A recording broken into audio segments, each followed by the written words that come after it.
Donald Trump has won the US election. The experts were wrong, the pundits were wrong. This talk of a landslide victory from Kamala Harris was just hot air. And Donald Trump becomes only the second US president in history to be the comeback king. The status quo is dead. This will be a big change. Trump is inheriting a new world. In 2016, when Trump won, he inherited the post-Obama world. Trump now inherits a world where the West is feeling a little bit more anxious, where the talk of Russia colliding with NATO is pretty much mainstream news, where the talk of Israel's conflict with Iranian proxies seems to have no end. There is an element of his desire to change what's been going on abroad. This status quo I talk about, where things stay the same, I think doesn't appeal to most voters. I think most voters want to see a change abroad. And Trump has promised that. He has said that he will end the Ukraine war on the first day of the presidency. And on China and Taiwan, he's not really made a lot of sense. He has said Taiwan needs to pay more for American weapons, which they do. But he has also said that China's leader, Xi Jinping, fears Trump because Trump is effing crazy. His own words, by the way. We don't know what Trump's plan in Ukraine is going to be yet officially.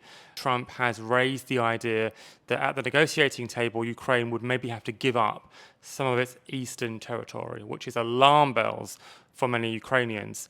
He has reportedly spoken to Putin on the phone several times, even after Trump left the presidency after 2020. And when Trump first became president, he wasn't even really aware that Ukraine and Russia were separate countries, allegedly. So from a Ukrainian perspective, you might argue that sounds like bad news. There is also talk that things could get potentially worse in Gaza and potentially Lebanon as well. The Iranian proxies, Hezbollah in Lebanon, you have Hamas in Palestine, the Houthis in Yemen. They are all at the moment at war with Israel, and Israel is asking for more weapons, more gadgets. Trump is reportedly happy to give Israel more weapons.